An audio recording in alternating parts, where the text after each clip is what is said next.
أعوذ بالله من الشيطان الرجيم. بسم الله الرحمن الرحيم. ہمیں جو دین اسلام کی صورت میں عطا فرمایا ہے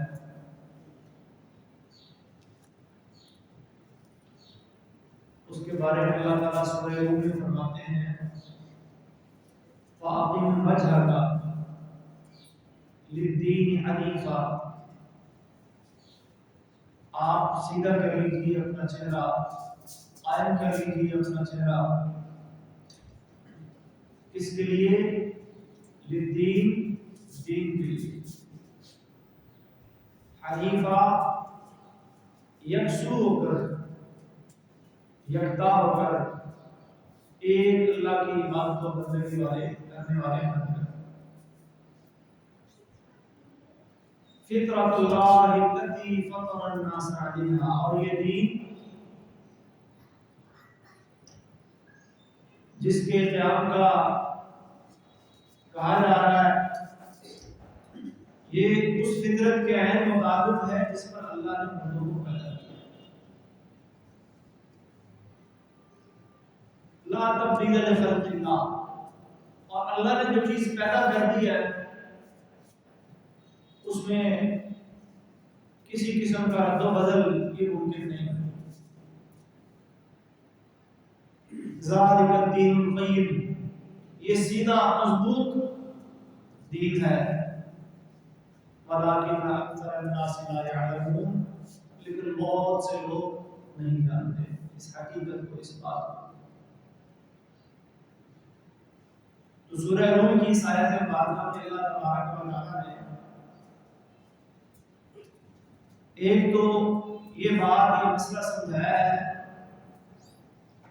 کہ آپ نے دین کا قیام اور دین کے لیے جدوجہد اور دین کے اوپر جو چلنا ہے وہ کیسے چلنا ہے؟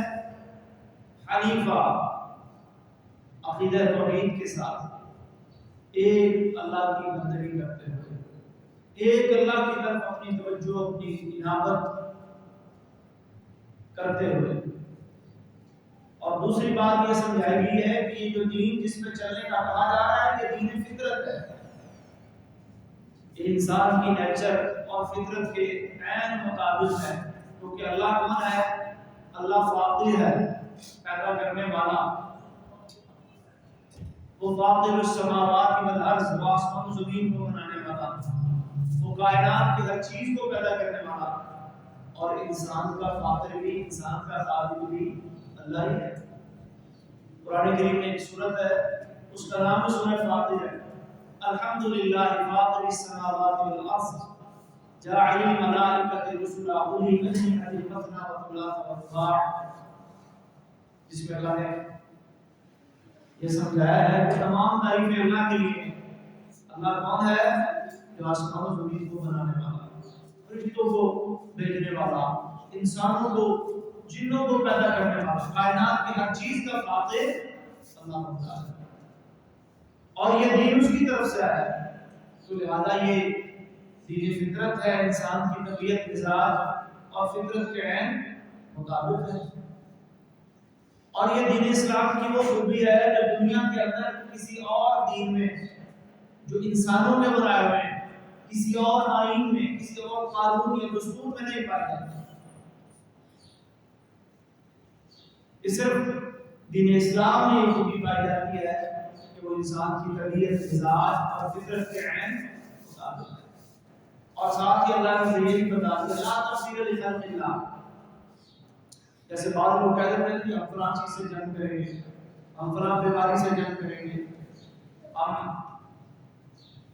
فلاں جو ہے وہ چیز سے جنگ کریں گے۔ بھائی آپ اللہ کی بنائی ہوئی فطرت کو تبدیل نہیں کر سکتے، آپ کے پاس اختیار نہیں، لا تبدیل لخلق اللہ، اللہ کی تخلیق کو بدلنا یہ ممکن نہیں۔ ہاں اس میں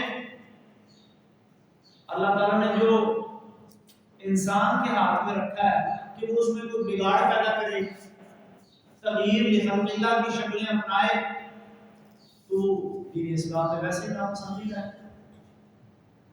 مثلاً اللہ نے مرد کو اور خواتین کو اور مردوں کو الگ الگ ایک شکل صورت چال ڈھال اور مذہب عطا فرمائی ہے، لباس میں فرق رکھا ہے، اور بہت سارے معاملات میں اللہ تعالیٰ نے مرد و خواتین کے اندر کیا رکھا ہے، فرق رکھا ہے۔ اب اگر کوئی بندہ اس فرق کو ختم کرے اور جو اصول و قوانین اللہ نے مردوں کے لیے بنائے ہیں وہ عورتوں پہ لاگو کرے، اور جو عورتوں کے لیے بنائے ہیں وہ مردوں پہ لاگو کیے جائیں، تو یہ فطرت کے خلاف جنگ ہے۔ اور نبی علیہ السلام نے ایسا کرنے والوں پر لعنت بھیجی، لعن اللہ المخنثین من الرجال والمتنجدات من النساء۔ حدیث میں آتا ہے اللہ نے مردوں کی مشابہت کرنے والی عورتوں اور عورتوں کی مشابہت کرنے والے مردوں پر لعنت کیا بھیجی ہے، لعنت بھیجی ہے۔ اللہ نے آپ کو شکل صورت احسن تقویم کی صورت میں عطا فرمائی ہے، اس میں اگر آپ رد و بدل کریں تو یہ بھی دین اسلام ناپسند کرتا ہے۔ تو اسلام دین فطرت ہے، اس لیے ہمیں اس دین کو اس انداز میں اپنانا ہوگا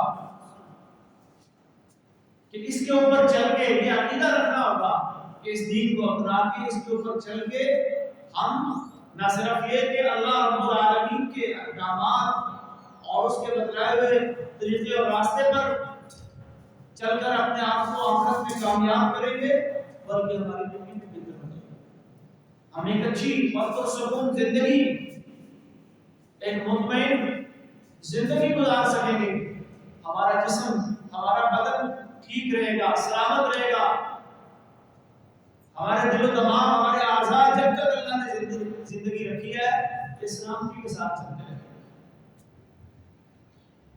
فطرت دو طرح کی ہوتی ہے، اب اس کو سمجھنے کے لیے ذرا ہم اس کی قسمیں بتاتے ہیں۔ ایک کو کہتے ہیں فطرت علمی، یا بعض اہل علم نے اس کو کہا ہے فطرت قلبی، یعنی اللہ تبارک و تعالیٰ نے ہر انسان کے دل میں عقیدہ توحید فطری طور پر قدرتی طور پر ڈالا ہے، جیسے کہ صحیح بخاری اور مسلم کی حدیث ہے، ابو ہریرہ رضی اللہ تعالیٰ عنہ بیان کرتے ہیں کل مولود یولد علی الفطرہ، دنیا میں جو بھی انسان بچہ پیدا ہوتا ہے وہ فطرت یعنی عقیدہ توحید کے اوپر پیدا ہوتا ہے، اور یہ قدرتی طور پر اللہ نے دل میں بات کیسے ڈالی؟ آدم علیہ السلام کو جب اللہ نے پیدا کیا اور ان کی پیٹھ پہ ان کی پشت پہ ہاتھ پھیرا تو پھر ایک بڑے میدان کے اندر اللہ نے وہ ساری روحیں جو دنیا میں آنی تھی ان کو جمع کر دیا، اکٹھا کر دیا، اور ان سے ایک وعدہ لیا، الستو بربکم، کیا میں تمہارا رب نہیں ہوں؟ دنیا میں جاؤ گے تو کس کی عبادت و بندگی کرو گے؟ میں ہوں تمہارا رب، مجھے پوچھنا ہے، میری عبادت و بندگی کرنی ہے۔ اور وہ اقررنا، سب نے اقرار کیا، اللہ دنیا میں جائیں گے تو ہمیں بھیجے گا، روحوں نے کہا ہم تیری بندگی کریں گے، اللہ اس کو عہد الست کہتے ہیں۔ تو یہی عہد الست ہے جس کی وجہ سے نبی علیہ السلام نے یہ مسئلہ بیان فرمایا کہ اللہ نے انسان کے دل میں دماغ میں قدرتی طور پر عقیدہ توحید رکھا ہے، شرک، معصیت، نافرمانی یہ چیزیں بعد میں آتی ہیں، اور دنیا کا آغاز بھی توحید سے ہوا تھا، اطاعت سے ہوا تھا۔ دنیا کے پہلے انسان حضرت آدم علیہ السلام اللہ کے پہلے نبی بھی تھے، وہ دنیا میں آئے، اللہ نے ان کی زوجہ حوا ان دونوں کو دنیا میں بھیجا، انہوں نے اللہ کی اطاعت و بندگی کے مطابق اپنی زندگی گزاری۔ شرک تو بعد میں آیا، تو اسی طرح اللہ دنیا میں آنے والے ہر بچے، ہر انسان کے دل میں فطری طور پر عقیدہ توحید رکھتے ہیں۔ پھر کیا ہوتا ہے؟ پھر بعد میں ماحول، تربیت، والدین، اساتذہ، وہ جس طرح کا انسان کو نظر آتا ہے کہ پھر انسان کبھی تو صحیح راستے پر رہ جاتا ہے اور کبھی اس کا راستہ غلط ہو جاتا ہے۔ فَأَبَوَاهُ، فرمایا اس کے والدین میں حقیقی والدین بھی آتے ہیں، والدین میں اساتذہ بھی آتے ہیں، والدین میں اساتذہ سے بھی آتے ہیں۔ نبی علیہ السلام نے حدیث میں ارشاد فرمایا، سنن ابی داؤد کے اندر حدیث آتی ہے، انما انا لکم بمنزلۃ الوالد اعلمکم، فرمایا میری حیثیت تمہارے لیے ایک والد کی سی ہے، کیونکہ میں تمہیں تعلیم دیتا ہوں، تمہیں سکھاتا ہوں، میں تمہارا معلم ہوں. یحمدانی او ینصرانی. پھر اساتذہ اور والدین کی تربیت، ماحول کے اثرات کی وجہ سے انسان کبھی کبھی غلط راستے کا انتخاب کر لیتا ہے. کوئی یہودیت کی طرف چلا جاتا ہے، کوئی نصرانیت کی طرف چلا جاتا ہے، کوئی دین توحید دین اسلام کے اوپر کھڑا رہتا ہے. تو یہ فطرت انسان کے دل کو پاک کرتی ہے، صاف کرتی ہے، اگر انسان اپنی فطرت کے مطابق رہے اور عقیدہ توحید. فطرت کی دوسری قسم ہے فطرت عملی، جس کے بارے میں حضرت عائشہ رضی اللہ تعالی عنہا بیان کرتی ہیں کہ نبی علیہ الصلوۃ والسلام نے فرمایا 10 من الفطرہ، 10 چیزیں فطرتی ہیں. بعض روایات میں سنن الفطرہ کہا ہے، فطرتی سنتیں ہیں، فطرتی طریقے ہیں. اور پھر آگے نبی علیہ الصلوۃ والسلام نے وہ 10 فطرتی سنتیں، فطرتی طریقے بیان فرمائے. یہ صحیح مسلم کی حدیث ہے. اور اسی طرح بعض دیگر روایات میں بھی چند فطرتی سنتوں کا، فطرتی طریقوں کا، کہ انسان کو رہن سہن کے حوالے سے کون سے اصول و ضوابط اپنانے ہیں کہ جو اللہ تبارک و تعالیٰ نے اس کے لیے متعین کیے.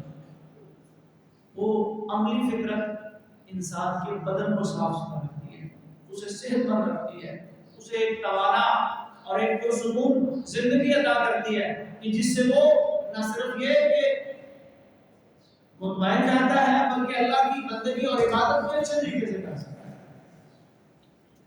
تو ہم نے پھر اسلام کو بطور دین فطرت اپنایا ہے. ہم نے فطرت کے اصولوں کے مطابق چلنا ہے، فطرت سے جنگ نہیں کرنی، فطرت کے خلاف نہیں جانا. خلاف جائیں گے ہمارا اپنا نقصان. اگر فطرت علمی کے خلاف جائیں گے، عقیدہ توحید کے خلاف جائیں گے، شرک کو اپنائیں گے، اطاعت کی جگہ معصیت اور نافرمانی کو لے کر آئیں گے،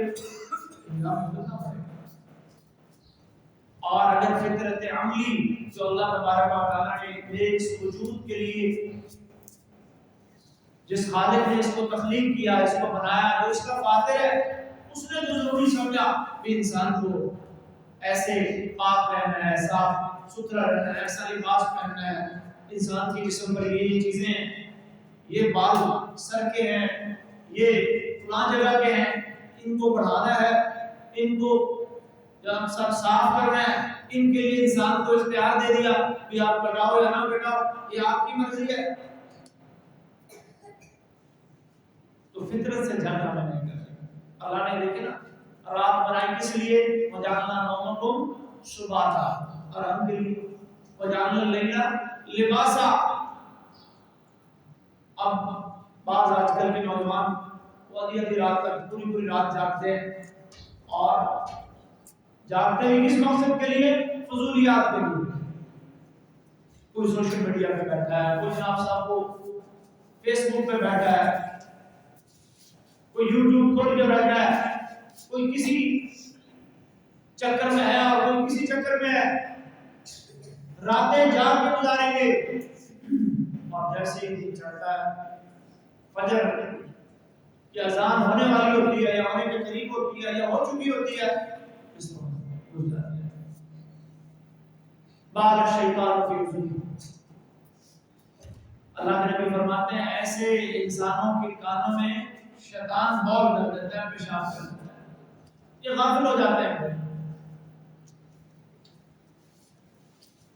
تو آئیے دیکھیے فطرت کیا ہے جس کے مطابق ہم نے اپنی زندگی گزارنی ہے، اپنا رہن سہن، اپنی غذا پتا، اپنا کھانا پینا، تاکہ ہم ایک بہترین زندگی بھی گزار سکیں اور آخرت میں بھی اللہ کے حاصل ہو سکے. صحیح مسلم کی حدیث ہے، نبی علیہ الصلوۃ والسلام فرماتے ہیں 10 من الفطرہ، 10 چیزیں، یہاں 10 کا ذکر کیا گیا. 10 چیزیں یہ فطرت میں سے ہیں. ان میں سب سے پہلی چیز ہے قص الشارب.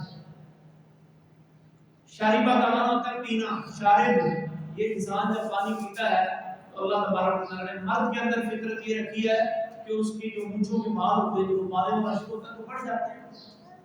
اور یہ بال جب پینے والی چیزوں کو لگنا شروع ہو جائے تو ان بالوں کو پھر شارب کہتے ہیں. وہ بال جو کوئی چیز پیتے ہوئے آپ کے مونچھوں کے بال، شارب کے بال، چائے پانی یا کوئی بھی مشروبات میں سے چیز پیتے ہوئے وہ پانی کو لگ رہے ہیں تو یہ شارب ہے. تو اس کے بارے میں اللہ کے نبی فرماتے ہیں کہ اس میں سنت یہ ہے، فطرت یہ ہے، اللہ کا حکم یہ ہے کہ آپ نے اس کو کیا کرنا ہے، کاٹنا ہے. بلکہ ایک حدیث میں کہا ہے من لم یأخذ من شاربہ فلیس منا، جو بندہ اپنے ان بالوں کو نہیں کاٹتا فلیس منا، وہ پھر ہم میں سے نہیں. اتنی تاکید آئی ہے اس کے بارے میں. تو مونچھ کے بال اگر آپ کے وہ ایک حد سے بڑھ رہے ہیں اور کھانے پانی پینے والی چیزوں سے ٹکرا رہے ہیں تو پھر ان کو کیا کرنا ہے، بس ان کو کاٹنا ہے، ان کو کتروانا ہے، ان کو چھوٹا کروانا ہے. رکھنے کی بھی اجازت دی اللہ کے نبی نے، لیکن اس حد تک کہ آپ کے یہ بال کسی پینے والی چیز سے، کسی مشروب کے اندر وہ بچ جائے. سائڈوں سے آپ بڑھا سکتے ہیں اور اوپر آپ ان کو اتنا رکھ سکتے ہیں کہ وہ کھانے پینے والی چیز میں مداخلت نہ کرے. دوسرا حکم ہے اعفاء اللحیہ. نبی علیہ الصلوۃ والسلام فرماتے ہیں داڑھی کو بڑھانا.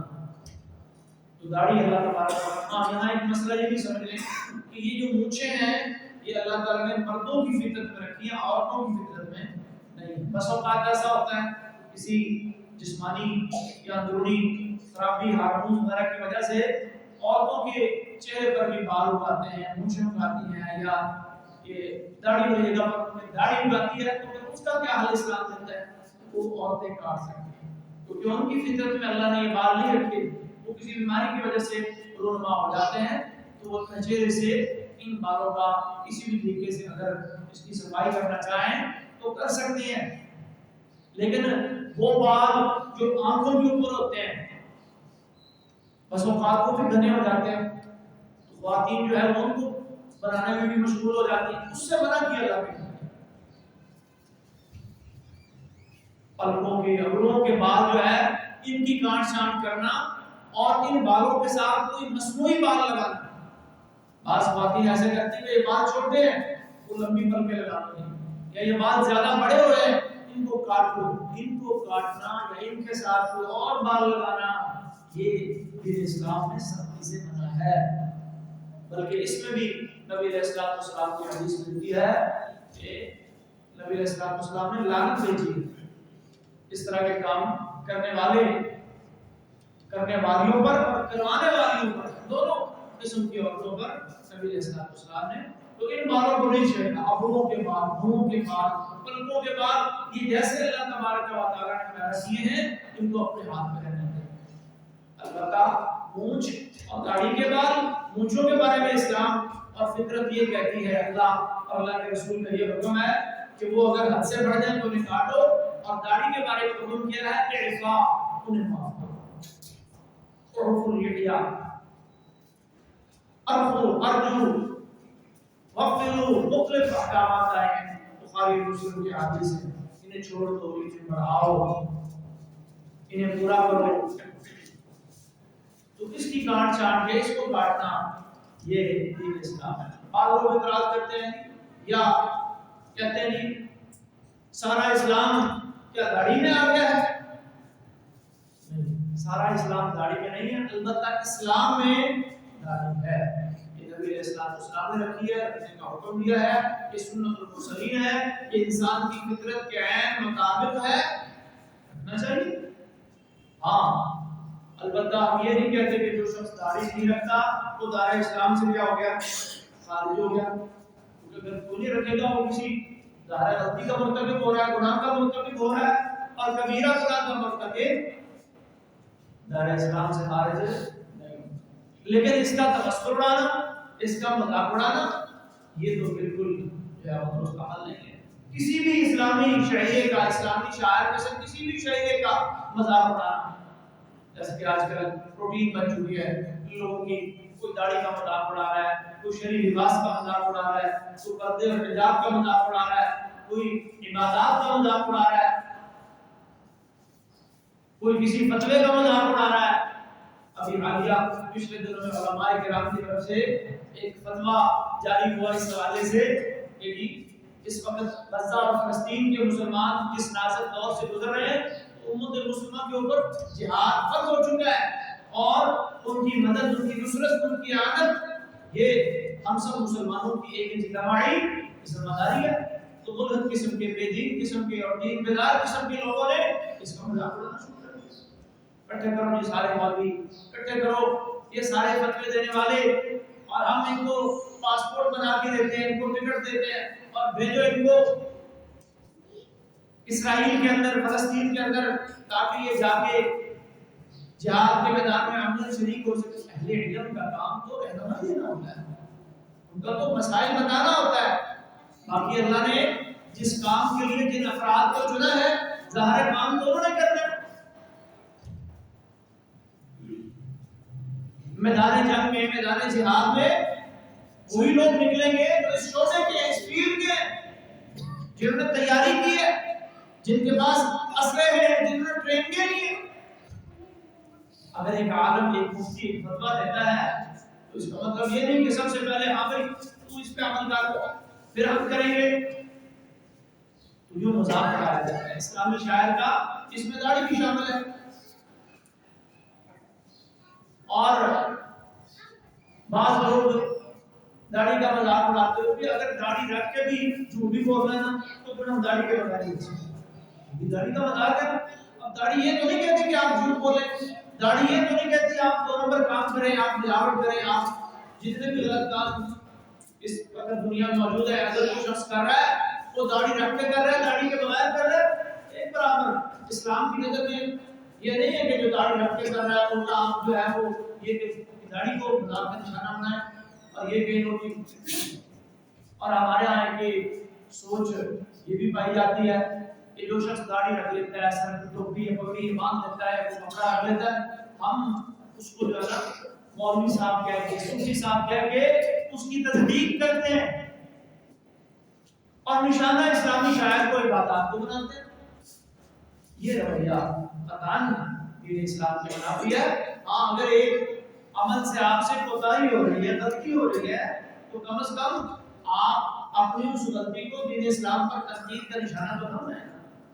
بندے کو ندامت کا تھوڑا سا ہونا چاہیے، شرمندگی کا دل میں خیال پیدا ہو کہ میری غلطی ہے، میری کمزوری ہے۔ حدیث میں آتا ہے نبی علیہ الصلوۃ والسلام نے فرمایا کل امتی معافات الا المجاہدین، اللہ میری امت کے لوگوں کے گناہ معاف کر دیں گے لیکن مجاہدین کے نہیں کریں گے۔ پوچھا گیا جی مجاہدین کون؟ فرمایا یہ وہ ہیں جو ایک تو نافرمانی کرتے ہیں، ایک تو غلطیاں کرتے ہیں، اور دوسرا اپنی غلطیوں پہ چوڑے ہوتے ہیں۔ اگر آسان الفاظ میں اس کا ترجمہ کیا تو یہ بنتا ہے ایک تو غلطی کی، اللہ کی نافرمانی کی، اور پھر دوسرا چوڑے ہو رہے ہیں، بتا رہے لوگوں کو بھائی میں نے یہ غلطی کی ہے، میں نے یہ نافرمانی کی ہے اور میں کر رہا ہوں، اور مجھے اس میں کوئی شرم نہیں، مجھے کوئی اس میں جو ہے غلط چیز محسوس نہیں ہو رہی، یہ ہے غلطی کر کے اس پہ چوڑا۔ تو غلطی کر کے چوڑا کون ہوتا ہے؟ ابن آدم کو نہیں ہوتا، یہ کام شیطان کا ہے۔ تو یہ بھائیو فطرت ہے، تو ان فطرت سے جنگ نہ کریں اور اس کو قبول کریں کہ اعفاء اللحیہ، یہ داڑھی اسلامی شعائر میں سے شعیرہ ہے، اللہ کے نبی کا حکم ہے، اللہ کے نبی کی سنت ہے، اور ہر مسلمان کو اس کے لیے اپنے آپ کو تیار کرنا چاہیے۔ اور اگر کوئی نہیں کر پا رہا تو پھر کم از کم دل میں شرمندگی اور غلطی کا احساس ہونا چاہیے، میری کمزوری ہے، یہ میری غلطی ہے، اس پہ چوڑا نہیں ہونا، چوڑے ہو گئے تو پھر شاید معافی نہ ملے۔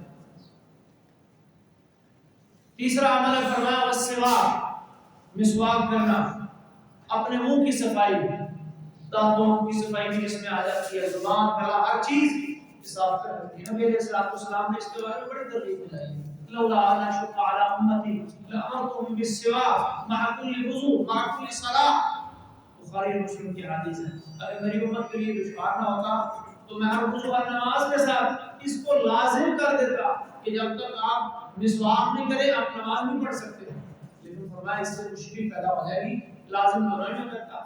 ترغیب دلائی آپ نے، السواک مطهرۃ للفم مطهرۃ للرب، یہ منہ کو صاف کرتی ہے، رب کو راضی کرتی ہے۔ نبی علیہ السلام اپنے بارے میں فرماتے ہیں امرت بالسواک، مجھے مسواک کا حکم دیا گیا حتی خشیت ان ادرک، اتنی مسواک میں کروں مجھے ایسا لگا جیسے مسواک کر کر کے میرے دانت گھس جائیں گے، گر جائیں گے، میں دانتوں کو بغیر ہو جاؤں گا۔ نبی علیہ الصلوۃ والسلام ہر نماز کے ساتھ اس کا اہتمام کرتے، رات کو اٹھتے تو اس کا اہتمام کرتے ہیں۔ کوئی چیز خاص طور پر کھانا پینا یا ایسی کوئی چیز آپ نے کھا لی ہے تو اس کے بعد پھر آپ اس کا اہتمام کرتے، رات کو اٹھنے کے بعد تہجد قیام اللیل کے آپ کا سب سے پہلا عمل مسواک ہوتا ہے، اور زندگی میں اس دنیا سے جاتے ہوئے آپ نے جو آخری عمل کیا ہے وہ کیا ہے؟ حضرت عائشہ رضی اللہ تعالیٰ عنہ بیان کرتی ہیں کہ میرے بھائی عبد الرحمن بن ابی بکر حضرت عائشہ کے بھائی نبی علیہ الصلوۃ والسلام کے سالے لگے تو یہ آئے نبی صلی اللہ علیہ وسلم کی عادت کرنے میرے گھر میں جو تشریف فرما تو میرے بھائی سے تو آنا جانا تھا، بھائی بہن کے گھر میں بھائی کا، تو ان کے ہاتھ میں مسواک تھی۔ نبی علیہ الصلوۃ والسلام نے ایسے غور سے مسواک کی طرف دیکھا کہ عبد الرحمن مسواک کر رہے ہیں، تو میں نے پھر پوچھا کہ کیا میں آپ کو یہ مسواک لے کے دوں؟ تو آپ نے سر سے اشارہ کیا ہاں یہ مسواک جو ہے وہ مجھے چاہیے، میں مسواک کرنا چاہتا ہوں۔ تو پھر میں نے وہ مسواک لی جہاں سے عبد الرحمن کر رہے تھے، میں نے اسے کاٹا اور پھر میں نے آپ کو دی لیکن آپ سے چبائی نہیں، پھر میں نے اپنے دانتوں میں وہ چبائی اور نرم کر کے نبی کریم صلی اللہ علیہ وسلم کو دی، تو پھر آپ نے بڑے ہی اچھے طریقے سے مسواک کی۔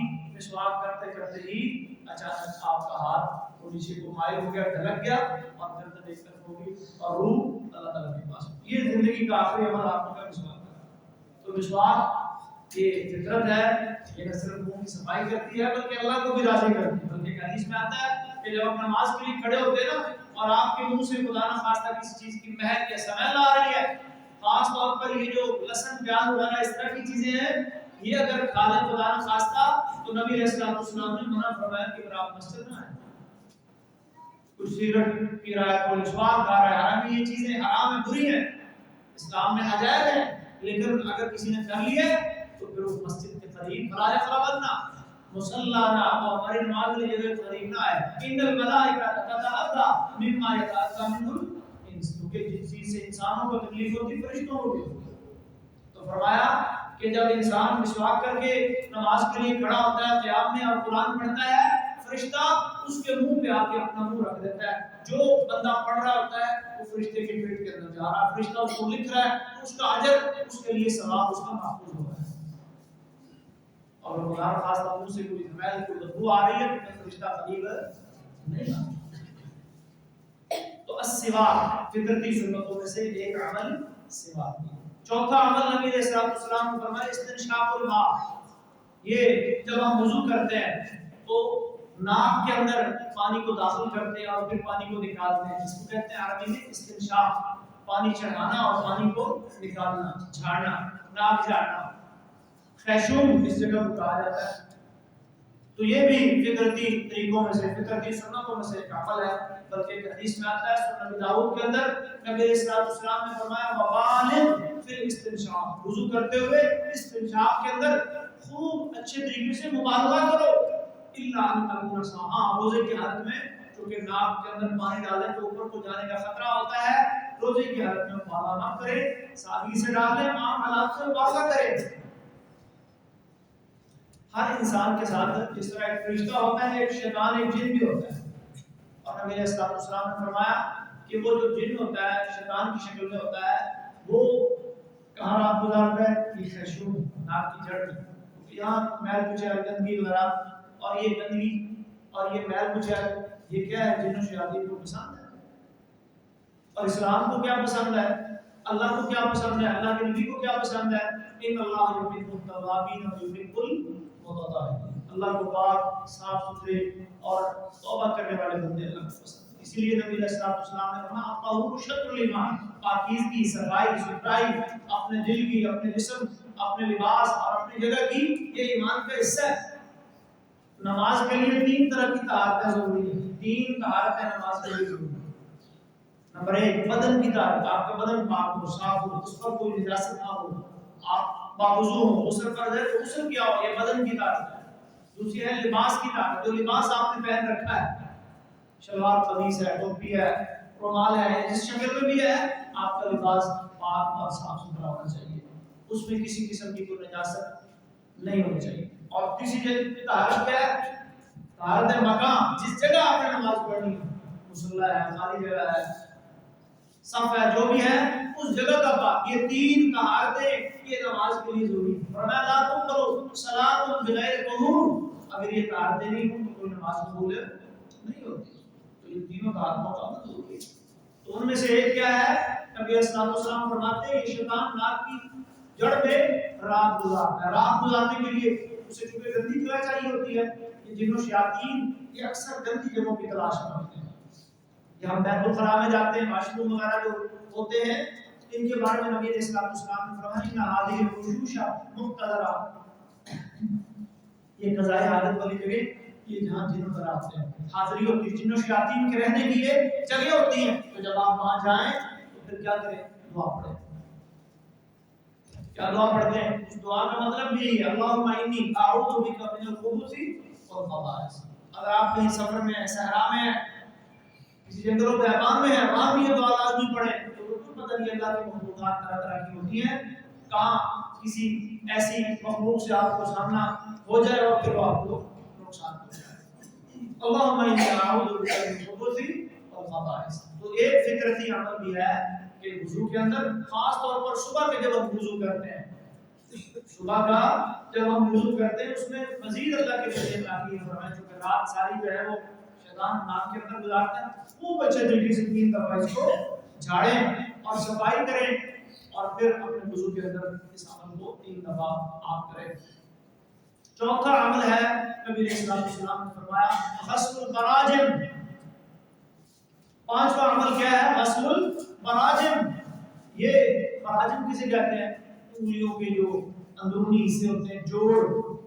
وضو کرتے ہوئے اکثر نبی علیہ السلام کیا کرتے تھے؟ اپنے ہاتھ اور پاؤں کی انگلیوں کا خلال کیا کرتے تھے۔ سنت ہے نا خلال کرنا، ہاتھ کی انگلی کا خلال، پاؤں کی، اور پاؤں دھوتے ہوئے آپ چھوٹی انگلی سے پاؤں کی انگلیوں کرتے ہیں، اس کو کہتے ہیں براجم۔ یعنی وہ جگہ جو آپس میں ملی ہوتی ہیں، جوڑ وغیرہ ہوتے ہیں، اور جہاں تک پانی کا پہنچنا بڑا مشکل ہوتا ہے، اکثر پاؤں دھوتے دھوتے اندر سے بعض بھائیوں کی تو بہت زیادہ انگلیاں ساتھ اٹیچ ہوتی ہیں تو وہ خشک جگہ رہ جاتی ہے، اور جگہ خشک رہ جائے تو پھر وضو نہیں ہوتا۔ بخاری شریف میں حدیث آتی ہے نبی علیہ السلام نے دیکھا کچھ صحابہ وضو کر رہے تھے، جلدی جلدی انہوں نے وضو کیا تو دیکھا کہ کچھ کی جو ایڑی ہے نا وہ خشک رہ گئی۔ تو کیا فرمایا؟ دور سے آپ نے دیکھا، فرمایا ویل للاعقاب من النار، ہلاکت ہے، تباہی ہے، بربادی ہے ان ایڑیوں کے لیے، کس چیز سے؟ من النار، آگ سے۔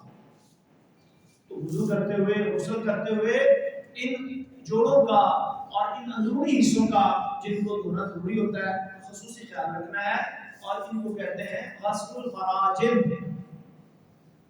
جوڑوں کو اچھے طریقے سے دھونا۔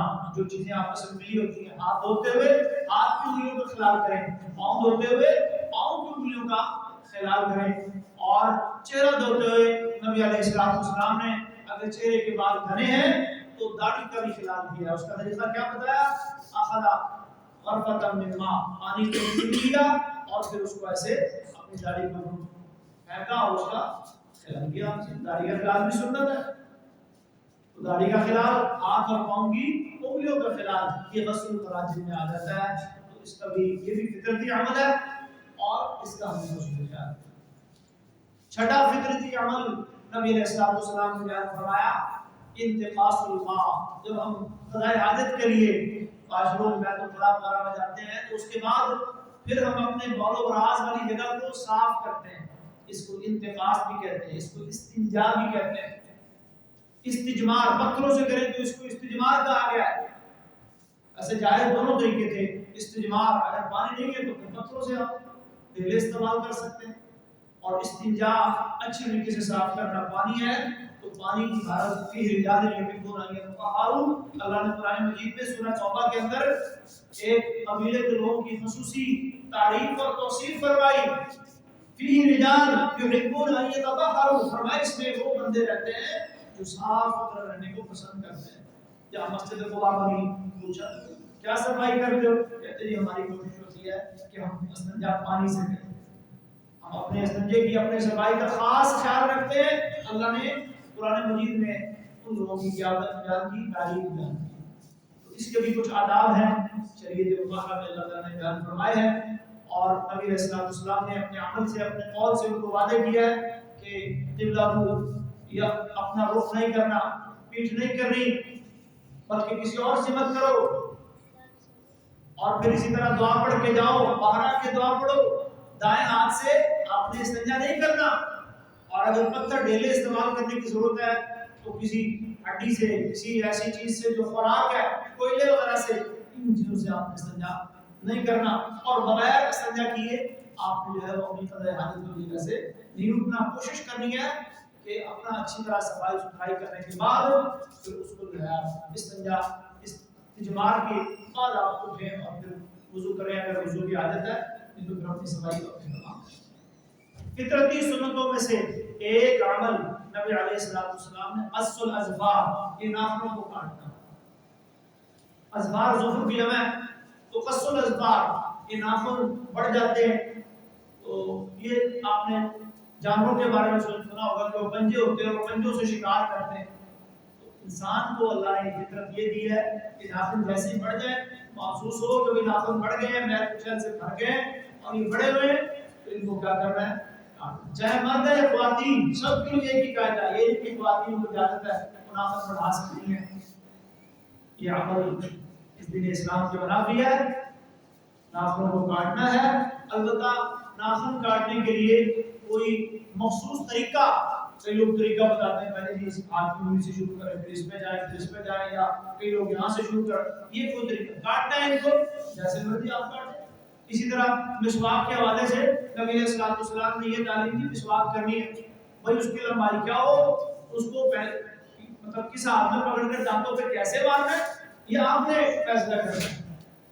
یہ جو ایسے مسواک کی 70 سنتیں بنائی ہوئی ہیں، یہ پھر وہ کیا ہے کہ بال کی کھال اتارنا، دین تکلفات کا نام نہیں ہے، دین آپ کو اصول دیتا ہے، ضوابط دیتا ہے کہ آپ نے منہ کی صفائی کرنی ہے، مسواک کرنی ہے، اب وہ اس کے لیے آپ کون سا برق، کون سی ٹہنی، کتنی لمبی کتنی موٹی استعمال کرتے ہیں، اس کو کہاں رکھتے ہیں، یہ لوگوں نے بلا وجہ جناب مسواک کی اتنی سنتیں دی۔ اسی طرح ناخنوں کے حوالے سے بھی ناخن کاٹنے پھر ان کو دفن کرنا ہے، بال کاٹنے پھر ان کو دفن کرنا ہے، ایسے نہیں پھینکنے، بھائی ایسی کوئی بات نہیں ہے۔ ناخنوں کو دفن کرنے والا مسئلہ یہ کوئی شریعت میں دین میں نہیں آیا، بال کو ایک ناپسندیدہ چیز ہے، اسے کاٹے اور باہر پھینکے جہاں بغیر کوڑا کرکٹ پھینکتے ہیں، نہ ہی اس کو کاٹنے کا کوئی مخصوص طریقہ دین اسلام نے سکھایا کہ ایسے سے کاٹنا ہے۔ البتہ بڑھانے کی ممانعت ہے، بڑھانے نہیں ہے، کاٹنے ہیں مردوں میں بھی اور خواتین میں بھی، اور بعض خواتین کیا کرتی ہیں اپنے ناخن لمبے دکھانے کے لیے کوئی فنکشن وغیرہ ہو تو کیا کیا جی ناخنوں کے اوپر اور ناخن لگا دیا، یہ دھوکہ ہے، دھوکہ اسلام میں جائز نہیں۔ یہ بالوں کے ساتھ بال لگانا، اسی طرح میں نے بتایا عروق پہ بال لگا دینا، پلکیں لمبی کر لینا، ٹھیک ہے، اور اسی طرح ناخنوں پہ ناخن لمبے چڑھا لینا، یہ دھوکہ ہے اور اسلام دھوکہ دینے کو پسند نہیں کرتا۔ اور اسی طرح بعض خواتین یہ نیل پالش لگا دیتی ہیں ناخنوں کے اوپر، کیونکہ وضو کے اندر پانی یہ پھر طے جم جاتی ہے، پانی جو ہے ناخنوں تک نہیں پہنچ پاتا، پھر ان کی نماز کا مسئلہ بنے گا۔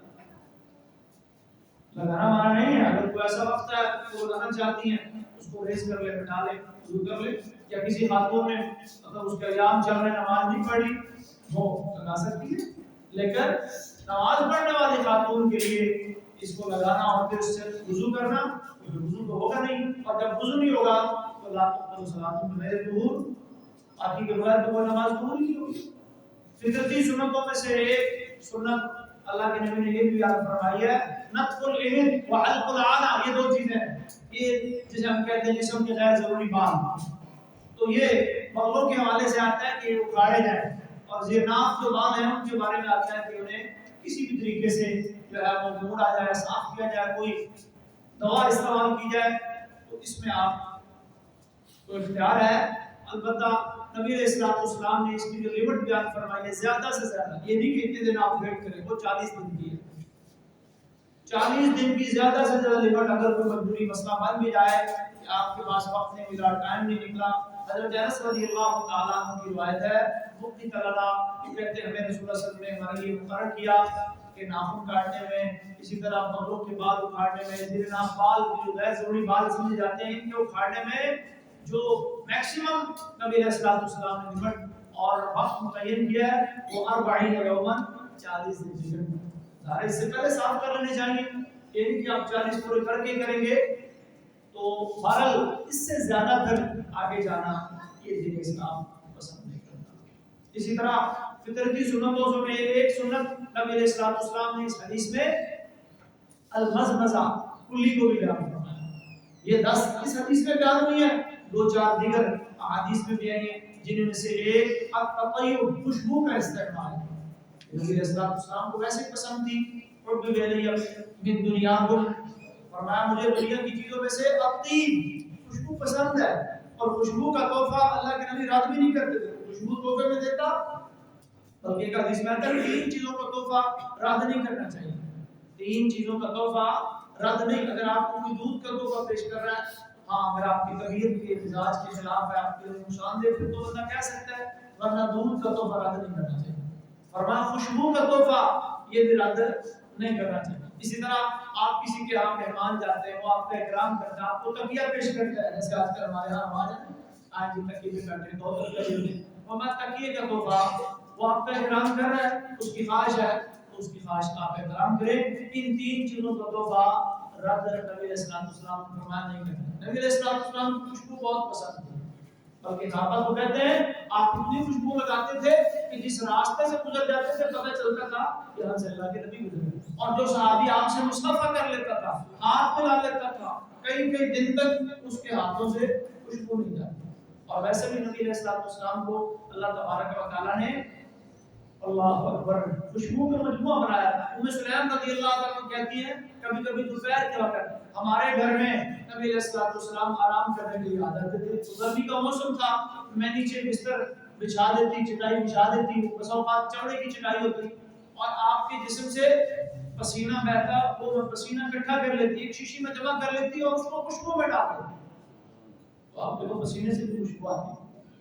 تو نبی علیہ السلام کو یہ بات ناپسند تھی کہ کوئی یہ کہے آپ کے منہ سے بو آ رہی ہے یا آپ کے بدن سے بو آ رہی ہے۔ وہ موافیر والا واقعہ جو سورہ تحریم کے سبب نزول کے طور پر حدیث میں آیا ہے کہ جب زینب اور عائشہ نے پلان بنایا کہ جی ہم کہیں گی دونوں مل کر کہ آپ نے جو شہد پیا ہے، حفصہ اور عائشہ نے پلان بنایا زینب کے گھر سے، تو آپ کے منہ سے تو اسمیل آ رہی ہے، مہک آ رہی ہے، ہو سکتا ہے وہ شہد مکھی نے کسی ایسی پھول سے کسی ایسی بیل سے چنا ہو، مغافر ایک بوٹی تھی اس سے بنا ہوا جو شہد تھا وہ گلار ہوتا تھا، اس کو پونے سے منہ میں بو پیدا ہو جاتی تھی، تو آپ نے قسم اٹھا لی اس کو بتانا نہیں کہ میرے منہ میں بو آ رہی، آئندہ میں شاید نہیں پیوں۔